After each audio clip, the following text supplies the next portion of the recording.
Pemerintah tak tinggal diam dalam merespons hebohnya beras oplosan yang beredar di pasaran.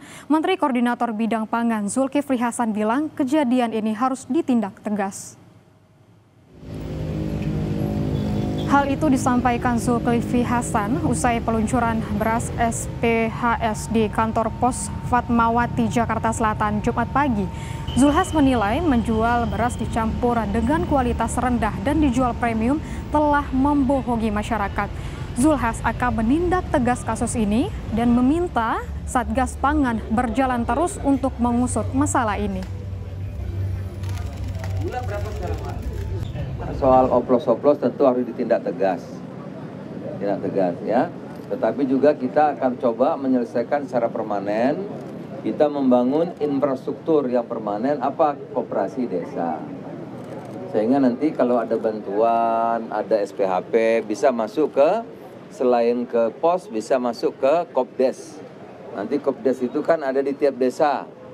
Nah, kalau sekarang ada harga berasnya murah, subsidi, masuk pasar, yang nggak subsidi dicampur kan jadi lebih murah gitu.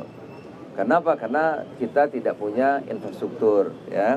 Jadi untuk mengatasi itu permanen. Sementara ya harus ditindak tegas. Di tengah maraknya kasus beras oplosan di Pasar Kebayoran Lama tak ditemukan pedagang yang menjual beras oplosan.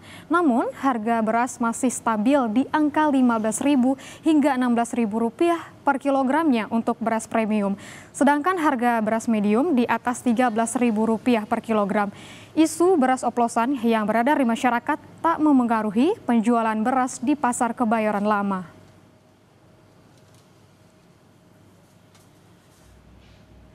Penyelidikan soal kasus beras yang dioplos hingga takaran tak sesuai kemasan yang beredar di pasaran masih berlangsung.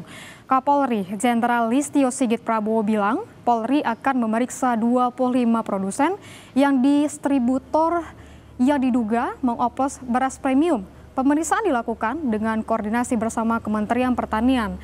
Pendalaman dugaan kasus beras oplosan juga akan diuji di laboratorium terhadap sejumlah sampel beras yang telah dirilis Kementerian.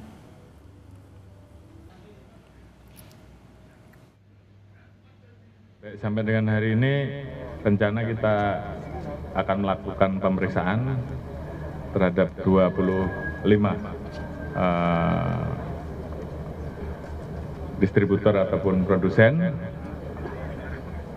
kategori sementara mengoplos. Kemudian juga ada yang beratnya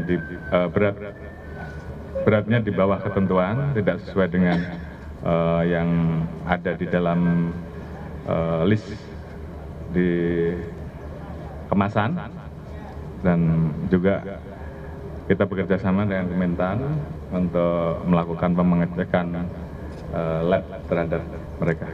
Progres masih berlangsung.